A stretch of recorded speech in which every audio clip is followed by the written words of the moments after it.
important. You want to make sure your website's very tight before you start running ads, because then you're just going to be wasting money. A brilliant bid type called cost controls. If Facebook's not able to get that result based on the new ads that you're creating, then it just won't spend. Use some apps in the past. One's called Shoplift. You can test 2 different themes at one time, where you when someone comes to the site, you immediately want to put them in a bucket. Like, are you buying this for your guy or are you the guy? Ads is definitely an emotional and irrational experience. There's so many variables that go into that. I appreciate the time. I took a lot of notes here. That's your time. Hi everyone, and welcome back to another episode of GrowthMentor Live. Today we are doing D2C sales strategy through a hot seat session. I'm Micah McGuire, head of content here at GrowthMentor, and today I am joined by our hot seat participant, Anthony Orisses, founder of Rare Cut, and by our mentor panel, Dan Canfield, COO and investor, and Kenny Hoang, founder of Emblem.cc. So this is going to be a great session, guys. There's going to be plenty of insights, I'm sure. But if at any time during the session you have a question you'd like to float to our mentors, please feel free to put that in the chat. Because this is a hot seat session and is essentially a live mentoring call, our Q&A does work a little bit differently than our panels do, but we will try to get to as many questions as possible. And yes, there will also be a recording. You guys can expect that in your inboxes in about a week or so. Now, for a little bit of context for Anthony and Rare Cut. Rare Cut produces pocket squares that have some incredibly unique designs, but also include memory metal, so they won't lose their shape. Anthony has got some goals for increasing sales and social media following for the company this year. And they've already tried a few things, including like Facebook ads, but they're finding that their organic content outperforms their ads. So Anthony is looking for ways to get more sales in the door. So with all of that being said, Anthony, I will go ahead and open the floor to you so you can provide our mentors with a little bit more context, and we'll just go ahead and dive into the mentoring session. Thank you for that introduction, and everything you said was spot on. First and foremost, thank you for having me. Been utilizing GrowthMentor for quite some time. They helped me launch my company back in 2020. During the pandemic, we launched on Kickstarter, had a successful Kickstarter campaign, largely to a lot of help from GrowthMentor. So I'm forever grateful for what you guys do. So I wanted to say that first and foremost. And you said it was spot on. So my company, as mentioned, launched in 2020. Learning Kickstarter, first time ever having an e-commerce brand and navigating that. And we've had a lot of successes in many ways, but some of the challenges that we've really come across recently and really have been dealing with for some time, as you mentioned, was our growth, our organic reach. And I think we put out pretty fun, different types of content on our social page. It's engaging, it's fun, not quite there yet. So looking for ways certainly to grow that. And then, of course, effective ad sales and getting people to care and want to actually hit that purchase button. And just to show you guys in the audience who are not familiar with the company, we have our flagship product is a pocket square that has memory metal inside. And these are actually patented. So we have a US patent on these. Took quite some time to get there. But so no matter how you fold, bend, twist, or shape them, right, they keep their shape. And when you put it in your pocket, as you see here, it stays up. So it'll never lose its shape unless you undo it and start from scratch. And that's like one of those things where most people who wear pocket squares will say, hey, I either don't wear them or don't like them because they constantly lose their shape. They're a pain in the butt to fold. And that's really what kind of sparked the idea behind this company. So I guess, Dan, Kenny, did you guys have any questions for Anthony before we actually jump into suggestions around strategies and things like that? How have you been doing with your Facebook ad sales? We ran into an issue last year. So for us, our Super Bowl is, or for maybe people watching in other parts of the country, it's kind of like our World Cup. We had our Facebook ad account hacked right before Father's Day. So we had all these ads lined up, ready to go, and then we couldn't advertise for about 6-7 months. So we started up again from scratch around days. But that requires a certain period of testing, right? And we didn't really get any traction because we kind of like forced it to like, hey, let's put ads out without really properly being able to like test audiences. So that didn't go too hot. Sales coming from now? They're coming from word of mouth and just organic reach. So we do have a lot of loyal followers and customers, and more often than not, we have repeat customers. But again, you're fishing from a pretty small pond when it comes to that. What's the ideal customer profile? Okay, so ideal customer. Okay, so I look at that in two ways. That's a great question. Often than not, our customers are females that are usually buying for either the men in their lives. That's most common. But our avatar customer is, I'd say, probably a man between probably 24 and 35, young professional, single, lives in a big city. When you look at sales, is it mostly what you say? So women's kind of buying it, but do you kind of go after more of the wedding sort of formal sort of? How do you think about that sort of industry? Huge opportunity there. So what we typically go for is, in ads anyways, is like we're gifting for somebody, or hey, buy it for yourself. But more often it translates into gifts for someone else. Say it's really for like more formal events, and that certainly includes weddings. And one thing that we're going to get into, we've done it like a small testing period. It's not offered on our website yet, but is doing custom designs. So we have done a small test run of like, for the groomsmen, right? Like putting, hey, the monograms of the groomsmen or the wedding date of the couple. So we've tested that, and I think that's a huge opportunity for us in the future. I just want to make sure I have that optimized on the website in order to do that properly, because you can run into a lot of issues with customization if not done right. Got it.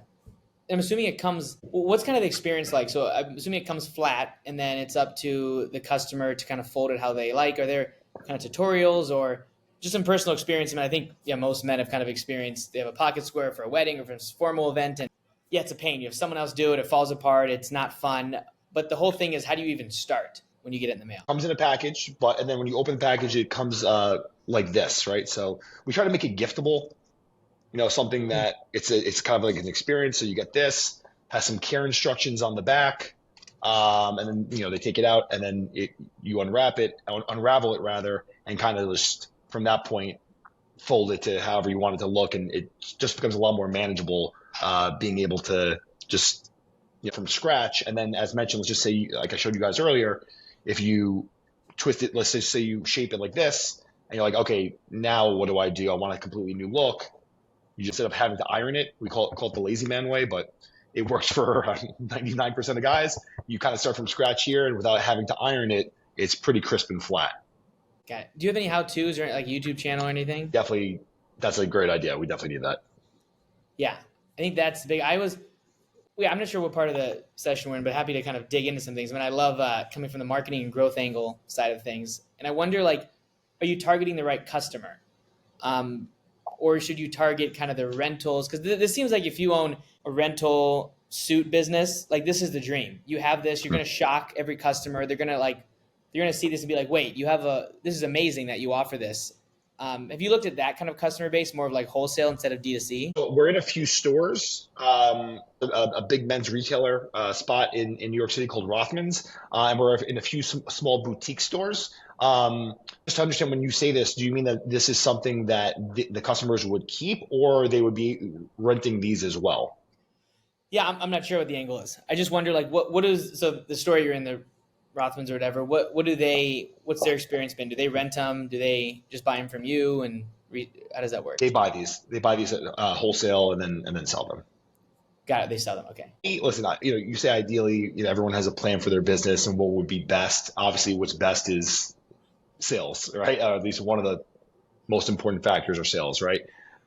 Ideally, I'd like to be able to work with companies like this and just say, hey, when the couple to be that's getting married wants to get married, we could come in and make their own patterns. We had one couple that asked if we can make like their family crest or symbol rather is or their logo, I should say, is a pelican. So says, hey, can you put pelicans all over and then put our wedding date underneath? And we're like, yeah, no problem. We made 16 of those. And I do think that angle is great, because I'd love to be in a situation where we can produce, a larger quantity, say, than as opposed to one-offs. Also, you guys might be able to attest to this in your experience. People are typically willing to pay more for customization, right? Something that's unique to themselves. So I do think that's probably our long-term end goal is doing that for weddings, and then also for like businesses, like putting your business logo all over. Got it. And do you sell on Amazon and Etsy? Amazon, no. Etsy, we have a shop, and I feel like we could probably crush it on Etsy. Just we haven't yet. And why not Amazon? Just to start out with the website and see how that's gone, and certainly there's room for improvement there. And there's no good reason as to why we're not on Amazon right now. It's just like me just testing directly to the website sales, and it's just been kind of on the back burner, Amazon. Yeah, and it's smart to be focused as well. But I would look with some of these keyword tools and see how many searches you get on Amazon, because there's just brands I've talked with in the past. Like, yeah, we get thousands of searches a month around on Amazon, and if those searches are happening, then someone else is getting your business instead of you. So I would definitely look, if that is happening, you should get on Amazon tomorrow and just make it a part of the plan. I think, why not? Is the patent pretty defensible? Is it a utility patent, or how's that structured? It's pretty robust. So we got a patent, and then we're actually in the midst of even upgrading it to even be more robust. But it's pretty legit. It's pretty legit. We did a lot of back and forth to make sure it's protected, and that took years in the making. Okay. And yeah, just a couple more questions. How does someone buy a pocket square today? Like, what's the path? Square? No, just in general. Found a pocket square tomorrow. What do I do? Usually.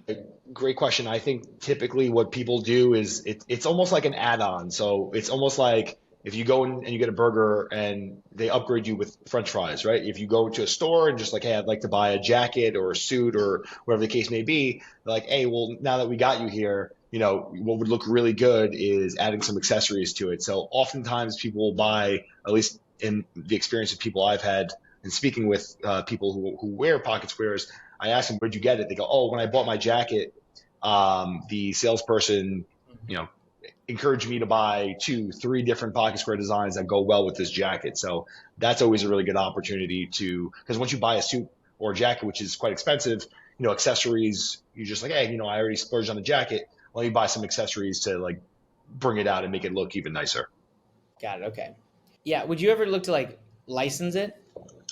Technology? Yeah, because I think there's a pretty good path to just do this on my own.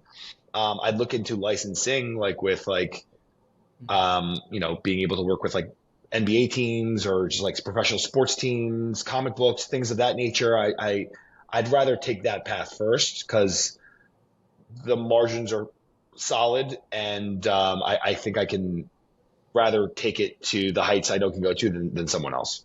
And plus, I have fun doing it. Hey, great. Thanks for this. Just always interesting learning more about the brand and digging a little deeper. Dan, when he's asking you questions, Anthony, he's asking if you're in Etsy, Amazon, wholesale.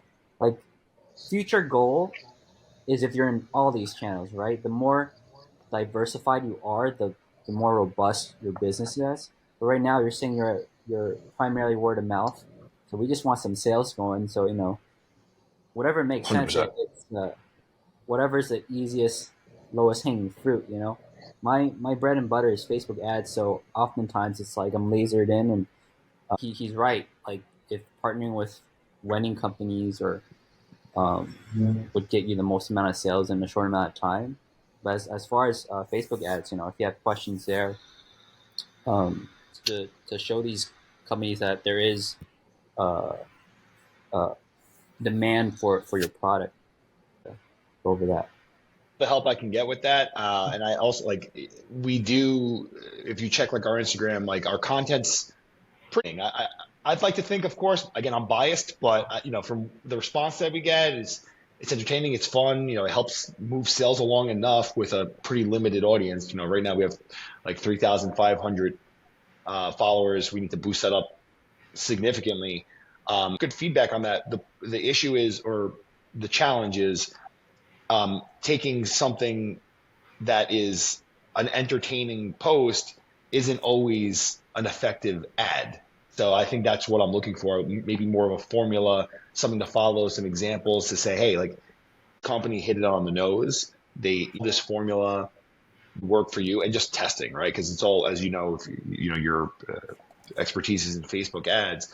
it's all about testing. And when it comes time to, again, I'm prepping for Father's Day. I want to have like, 15 to 20 ads that are ready to go and just see which ones work, and then link them to different landing pages, and ultimately figure out like what's the best strategy, what works the best, and stick with that for the foreseeable future.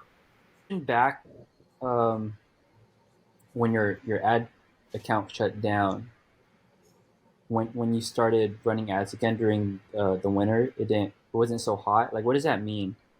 Like, I was told from the get-go that it was not the best time to do a testing period to find an audience, but we didn't really have time to have like a month or 2 months or whatever the case may be to like find our audience. And also, as you're aware, that to test during the holiday period is quite expensive.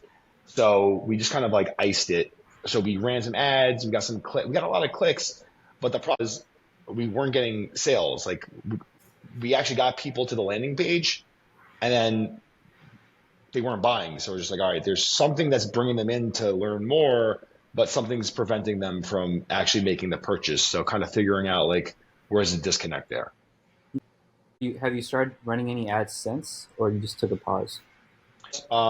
Things happened in a really short time period. I mentioned the Facebook ads account got hacked, and then we got a bad batch of products. So products that weren't printing out properly, I had to find a new manufacturer. So I was just like, you know what, I'm using this as a reset period, and I use that 6-7 months to find a new manufacturer, and also again get our ad account back and just strategize. So in the last few months, it's been really just like kind of like announcing back to everyone like, hey, we're back, and it's almost like a rebirth of the company. So I've been making content, expanding the audience slowly but surely. But really, what I'm doing right now is prepping for Father's Day.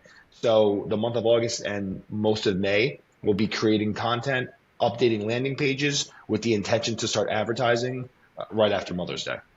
When you hint at running or testing during the winter periods, you weren't getting those, got a lot of clicks. It makes me believe that you're probably when just burning money, nothing's happening. And Right. Beginning when you're a lean startup, lean business, you don't have a lot of cash flow to front. Every dollar counts. Share a strategy until you can continue to test while making sure you're not burning money or minimizing that as much as possible. And we can go into that. I guess I just want to make sure the timeline. Yeah, Kenny, basically, let's go ahead and follow it. We really don't have any set timeline other than we'll be ending at the top of the hour. So I think you've got plenty of time to go into the strategy. Just run through real quick just how we like to think of advertising on Facebook. So this metric we're calling contribution margin, aka cash in the bank. This is a primary marketing metric we're looking at. Your Shopify sales, and then you incorporate your cost of goods. What is your gross margins? Okay, contribution margin, the metric that we're looking at, it's basically sales minus cost of goods minus your ad spend, and you get this contribution margin number here. And everything below here is like your operating expenses, and then your interest, taxes, and net profit. But for marketing reasons, we're making a contribution margin because we want to see how effective our advertising dollars on. So we track this very meticulously, and I would highly advise that when you are spending money on Facebook, the most important metric is if you have cash in the bank from your ads. So this is what we're measuring. How we like to set up our campaigns with contribution margin is, first take your average order value, subtract your cost of goods, and then everything else is what you have left for advertising. So we advise for your what's called your cost controls in Facebook to what is left over for marketing. So let's just use a real example. Like when it comes to your product, what's your average order value based on the existing sales you have? Order value we typically get. So the offer that we have, right, is buy one for $65 plus shipping, or buy two for $99 plus plus free shipping. So more often than not, we get the order that's 2 for $99 with the free shipping. So your average order value, I imagine it'll be like a mix, like what, 70, $80 or something. Yeah. Because not everyone's Yep. gonna buy two, not everyone's gonna buy one. They're gonna buy both. So you Right. can look at that average order value, and then you would place here. Let's say like, I don't know, $80. Okay. Okay. And then, well, your cost of goods, how much does it take to make your Yeah. product? Per with everything included, we're looking around 15. Okay. 15 per. Normally, when we are thinking about, it includes multiple units, like this cost of goods might be more. I guess for example's sake, the example you said 2 for 95, 99. 99. Okay, so $99, and then two of them is $30. Okay, so now we're at 69. Of course, isn't factor in shipping, etc. But just as a easy way to think about it, let's just assume we have to spend another $5 on processing fees, picking fees, and so have leftover for marketing based on your experience, like $60 right now. Well, I don't even at this stage of the business, I don't even look at it like, okay, what am I getting for my returns on sales? It's really just all bootstrapping and self-funded. So it's coming out of like, I also work another job full time, so it comes out directly from that. But everything that I get into the business, I put back into. I'm taking no profits at this. Okay. To the $30 you're paying for your cost of goods, how much does it cost to, like, I imagine you're shipping everything yourself. Yeah. Okay. So I mean, since you don't have like a 3PL, then you're not paying someone for that, so you don't have to factor that. So you can just call it. Let's just say you have $64 left. Let's just assume this is your processing fees, miscellaneous fees that we're not counting. So Okay. $64 is what you need to be is like your max to break even off of buying two for 99. In Facebook, a brilliant bid type called cost controls. So there's normally there's lowest cost bidding, which means Facebook will spend your entire budget no matter like the performance. Cost, on the other hand, you tell Facebook, hey, spend no more than $60 per purchase. And if your average order value, if you can get a purchase for $60, and for this hypothetical example, people are buying two for $99, you have broken even. So the upside of using a cost control, like a cost per result bid, is if Facebook's not able to get that result based on the new ads that you're creating, then it just won't spend, minimizing any wasted ad spend. And it does spend, probably is you're going to get an average of $60 or whatever cost per result bid that you put. Yeah, it was very helpful. So like how we think about testing is basically, for example, here on my screen is a screenshot of a Facebook ad account. You see, we have different numbers here. We have 54, 58, 60. This just represents different creative tests, different ways to structure campaigns. I have it separated into different new separate campaigns, but you can just keep everything in one campaign and just split it into new ad sets. It's essentially the same thing. When we have a new like ad concept, we make some variations of that concept. We want to have at least anywhere from 3 to 6 ads per ad set. Like one, it's just not really testing that against anything. But if you have more than 6, Facebook prefers less than 6 for maximum efficiency. Put all of our ads in one campaign, we see the cost per result goal. So right here, this column called bid strategy. That at the ad set level, it's going to ask you, well, how much do you want to spend per purchase? And like in the exercise earlier, we found out, if that's $60 break even, let's try a break even to see if it'll even spend. And if it's great, then we can start lowering it. We can lower it from $60 to $50. Now you have some margin. Now you have some profit or contribution margin left over. High level on how I think approaching your ad strategy. That way, during December, it was not a good time to test. But if you used a cost control, it doesn't matter what time period it is, because you're always your downside is protected with this cost control here. Instead of spending your full budget, only spend if the ad is working. Now, can I ask you, in regards to testing periods, so these that you've run here, what have typically been the testing periods to see what's like most efficient, and what you're like, at what point do you determine like, okay, this is working or this is not working? How long do you typically give it on average with this? Unlike using what's called the lowest cost bid, since your full budget, you're like, oh, do I wait until we spend like $200 or 2 times the amount of average order value? That at all.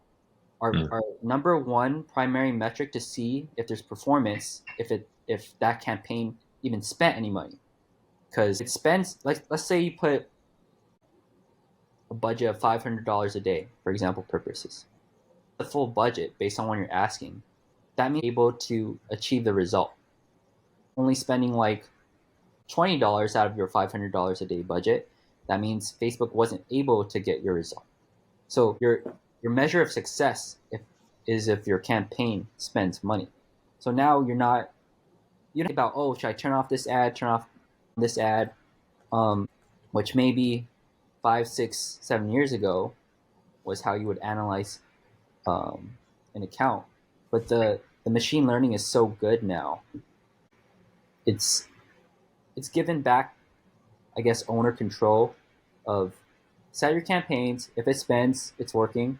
If not, it's not working. The problem or the challenge that will come up is a lot of times your campaigns won't spend the full budget, and people will say, oh, cost controls aren't working. But it is working. Facebook's just telling us that it can achieve the result based on the inputs we're giving it, based on the offer we're trying, the creative we're trying, to the landing page, the seasonality. There's so many variables. But all we need to know that is Facebook is protecting us from spending money that would have been burnt in the fire. I think that's what happened last time, is we were just burning through cash, and at some point when you're not getting a return, you're just like, all right, pause. We have to strategize and do something completely different, because it's not fun just watching your money go and sales just remain stagnant. That like kills your soul. So I was like, oh no, let's just stop this. Let's reassess. Let's do something different. But I do think that the cost control option probably would, upping our creative and making better landing pages. Also having that cost control will help me kind of put me at ease, and just kind of, not just blindly spend money, which is definitely what I feel like I was doing. Running ads is definitely an emotional and irrational experience. Like the casino, this ad is doing great. It seems to be doing great, so let's put more money on it. But actually, it's counterintuitive to like machine learning. If it's better to have like your hands off machine learning, take its place based on the inputs you're giving with the cost controls, for example, than being the decision maker of deciding what to turn on and turn off if you're using like the lowest cost bid. I'll give you an example. Like in one of our accounts, we had like 5 ads, and we were emotional. Oh, this ad's doing great. We turn off all the other ads. Or actually, no.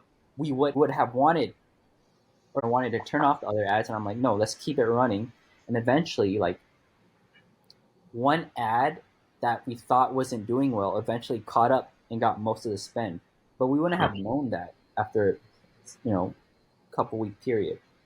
So it's just cost controls makes your life easier. You don't have to be the one deciding what, you're not analyzing the cost per click, the CPMs, the click-through rate, which can be very, very misleading because there's so many variables that go into that. If your cost per click is $1 and now it's 20 cents, you would think that's better when actually maybe your quality of traffic is worse now.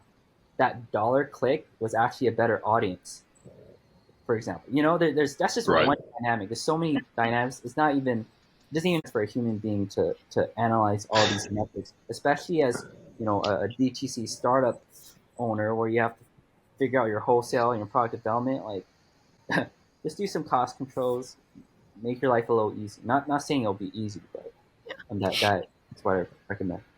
No, I love that. Thank you. And Kenny, I do want to jump in with a question because I know we get this a lot whenever the subject of testing and like how long should you let ads run comes up. For that ad set that you mentioned, that you had the one that eventually ended up catching up, about what kind of time frame was that over? Was that a matter of 4 weeks, 8 weeks, 12 weeks? About how long did it take? A dynamic marketplace, I wouldn't worry so much about the timelines because it's not like I'm going to turn off the ads anyways. I'm going to keep them all on, and Facebook's going to allocate the money wherever it needs to be.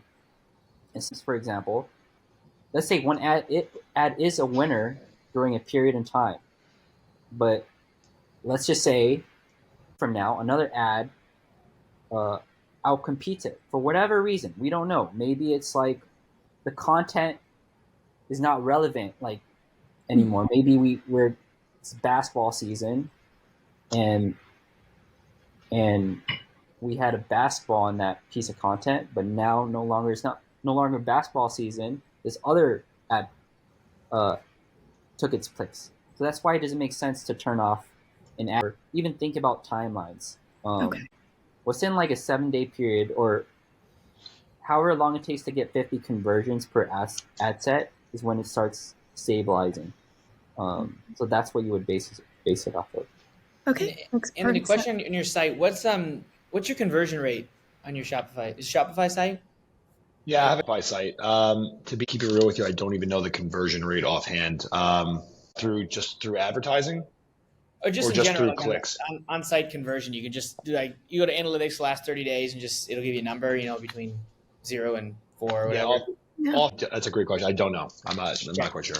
It's important to know where your conversion rate is super low. You want to make sure your website's very tight before you start running ads, because then you're just going to be wasting money. If you have a 0.3% conversion rate, you're going to be sending people to a site that has a bunch of leaky buckets on it, and you're going to be losing a bunch of sales. So you want to make sure, do you have the right upsells going on? Do you have kind of the right flow? Look at different CRO strategies. So just make sure things are tight there, and also testing different themes as well. So I've used some apps in the past. One's called Shoplift. You can test 2 different themes at one time to see what kind of performs better. And I actually consult for a menswear brand that does sell some suits and things like that. So maybe on a separate thing, we should do a collab. Maybe there's something there. But also what we look at is doing these two different tactics. So I always like to look at category based. So when someone comes to your site, what kind of mental mind frame are they in? Are they, if it's all women, I guess that'd be interesting to know too. Is it really all women that are shopping primarily? Is over 50%? But we're right at the 50% mark, which is interesting because it's a menswear brand, and when we first started, we didn't expect those numbers. But what we're seeing is that they're a primary purchaser.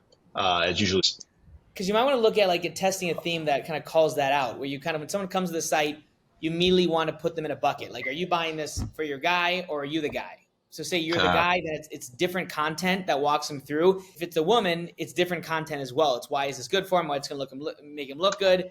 You can't put lipstick on a pig, so you want something that really talks to them. These are 2 different messages, so you want to make sure you're going to that. You might show different. There's different images and different pieces that go into that. So make sure your website's really tight for that. Also, how do you think of influencers as well? I think we definitely want to be doing more of. So in order to grow the audience, we're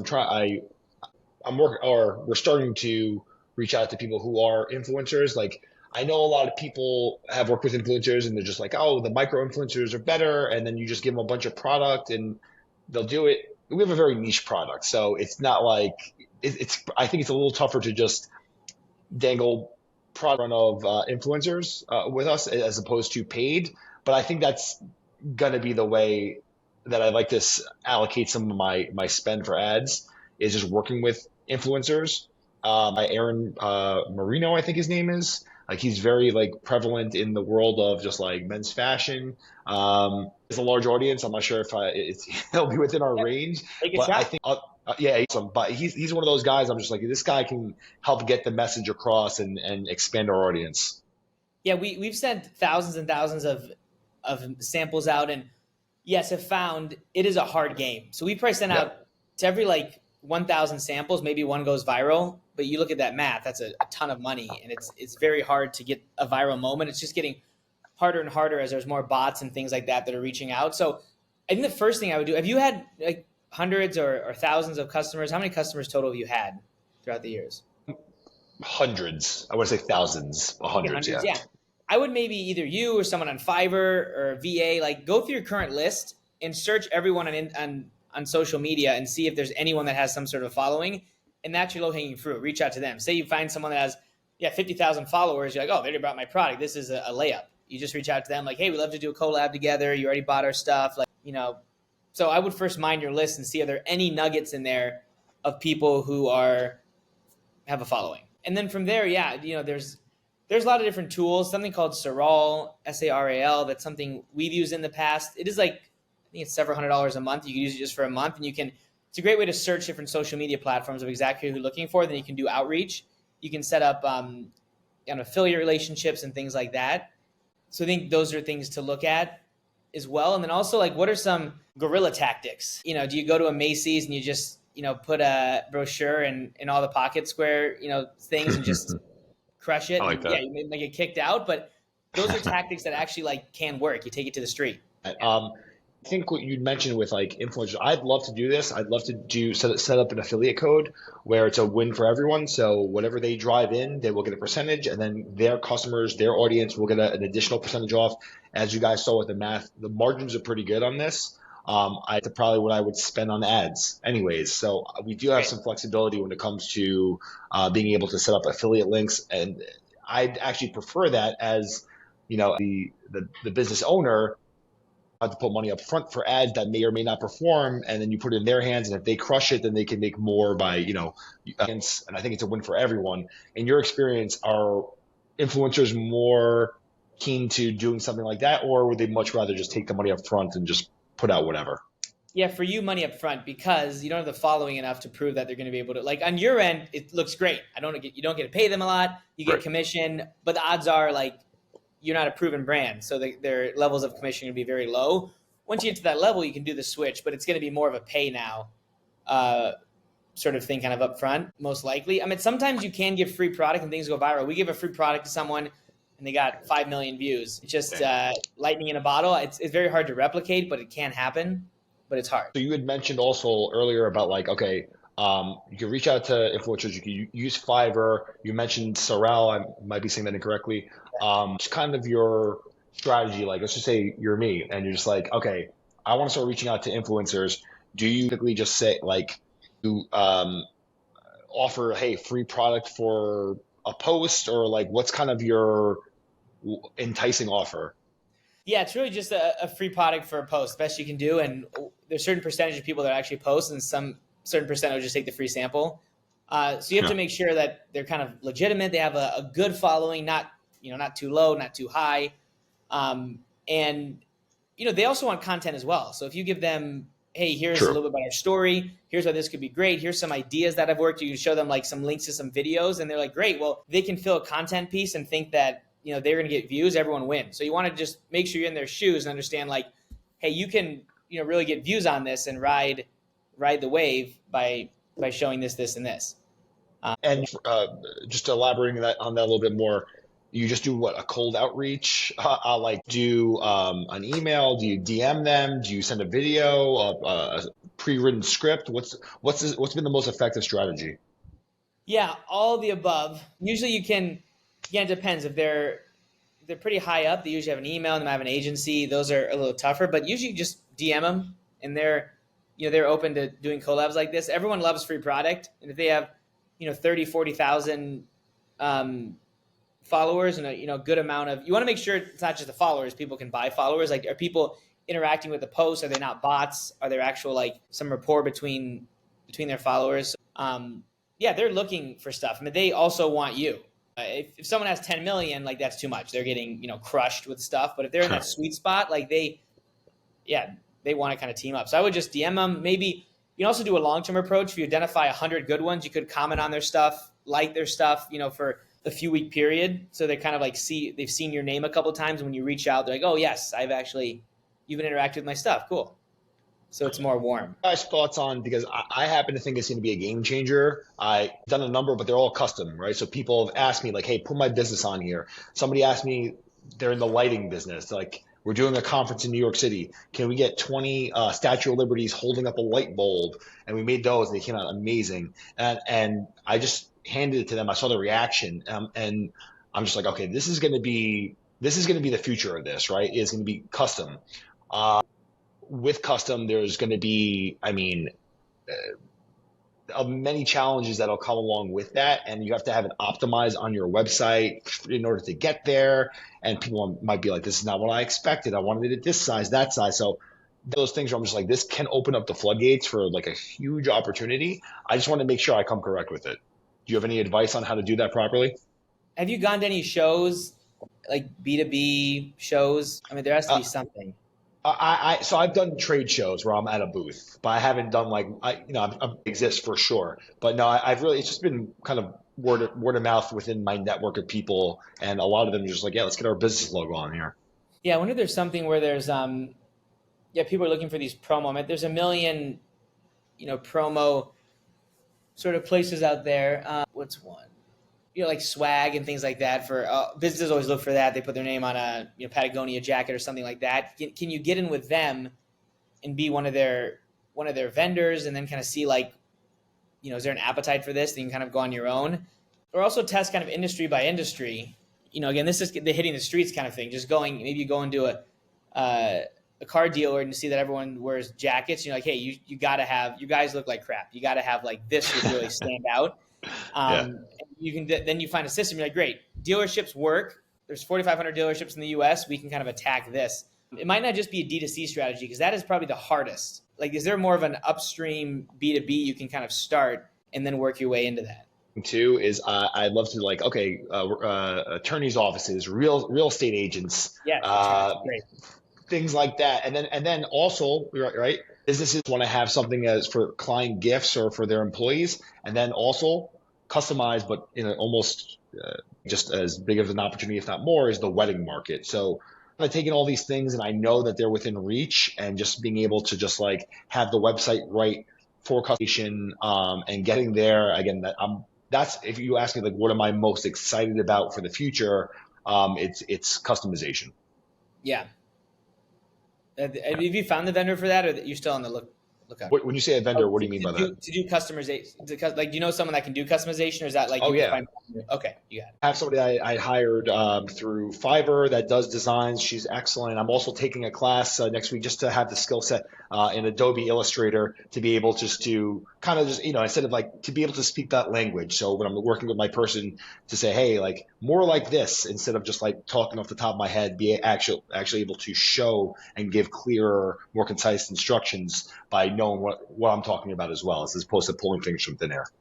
Got it. Okay. Yeah. When you mentioned customizability, like brands out there where that's like their main selling proposition, like I know a custom sock company where you put dog's face on them, or people's face on them. Other brands out there that customizability is like their thing. But I would say, since you're starting off slow, but you're excited about that, if you do end up having some kind of customizability, you could tactically on Facebook, you could test that in its own campaign with its separate cost controls. Because I imagine there'll be more cost to, making a product like that. Tactically set a different cost control for that, whatever math turns out to be. So, campaign for your evergreen products, and then another campaign for your customizable products, to test. And Dan was mentioning like different markets about women buying for men campaign too, because these creatives are going to be different, and another campaign for specifically to, people who are preparing for a wedding, or people who would use that outside of a wedding, so that is how I would think about it. Yeah, and I like that what you guys were talking about, like having a set of ads for like actually addressing the person that's clicking on there. Actually, for Father's Day, I most of my friends, if they get something for their dads on Father's Day, it might be the day before, it might be the day of, whereas my sisters buy something for dad weeks in advance, and I'm like, oh, when's Father's Day this year? Like, I forget myself. They're more proactive shoppers, and I think addressing that market is important to be like, hey, we see you, we hear you, we understand your needs, and we're talking directly to you, because we haven't had that. We've had more general, like, for Father's Day landing pages, and here's why, but it's not talking to the person clicking, or it hasn't been to this point. I guess when Father Day comes up, like how you said it so casually, like, hey, don't be a bad son, don't be a bad daughter, like shipping deadline, if you want to get on time to be a good son, is Love this. that. Yeah, right there. Thank you. All right, guys. So we are coming up towards the top of the hour, but we do still have a few more minutes. Anthony, is there any other area that you'd like to go ahead and cover? I have a quick question in regards to the analytics. So analytics was brought up as far as like what the number and percentage should look like. What something people should aim for, what's acceptable, and what's just downright bad on Shopify. Conversion rate? Yeah, 4 is great. Some of our stores do, just 1. It's not great. It's hard to get that conversion rate up. Every point, you just do the math, back of the napkin math. You take your traffic conversion rate, and there you're increasing sales. So every point is huge. So for a store like yours that's a little smaller, you probably want to be closer to that 3 to 4% range, and you can go up to 100. You go as high as you can. The higher the better. But for sure over 1. Cool. And then it was mentioned earlier about Amazon and Etsy, and like what approach would you guys recommend for transitioning over to Etsy? Because I do think, our headquarters is in a garage in Queens. Everything's homemade. Everything is printed by me, assembled by me, like everything. It's a real homemade operation. And I think when people truly know the story of what goes on, they're like, oh, this is as local small business as local small business gets. And I think Etsy is probably the place for that. Where would you guys recommend, like, hey, for someone with my story, with my company, how should I be looking at Etsy to just revamp the entire page, and like what strategies should I employ just for Etsy? Because I do think it's a huge opportunity. I'm just trying to look at some Etsy here, some stuff. I would just get on it. That's number one. You type in Pocket Square, there are a lot people that have thousands of reviews, so clearly there's search volume there. I think the big thing is just Etsy also has its own ads platform. I believe that's run by Google. They sold it to Google, so I would just get on it.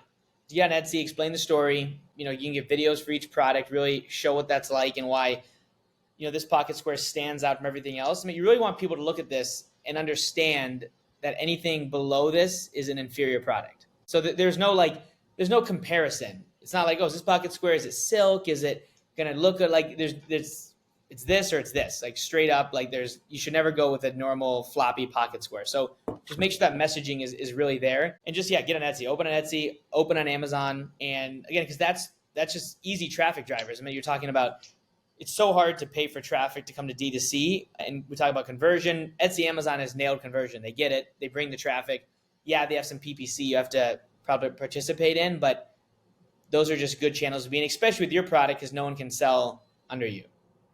Yeah. So I would just open tomorrow. Just get on there. It's not gonna be perfect, but just do it. For clarity, I am on there, but it's just not like optimized yet. Okay, so if you type in, yeah. Okay. I wonder, yeah. So I would, optimize, maybe optimize a little bit, change it up. Wonder what you're under. I don't know if I see you guys. Yeah, so just maybe make sure the images are beautiful. And do you do ads on there yet? No, not yet. I think that's the next move. Yeah, I would just fire those up right away. Sweet. Well, great, Anthony. Yeah, you're going to kill it. You're going to do great. Mm-hmm. I appreciate the time, and I took a lot of notes here. I know you're seriously writing down notes, but you guys came up with some really key points, and just want to thank you guys for your time. Thank you. And I guess, folks, that does wrap us up as we are getting to the top of the hour. Dan, Kenny, thank you so much for all of your advice. I'm sure this is going to be stuff that Anthony can take away and, like you said, just kill it from there. And Anthony, thank you for stepping up and being our hot seat participant. It takes a brave soul to basically step up to the plate like that. And finally, to any of our watchers, thanks for joining us, and we hope you have a great rest of your day.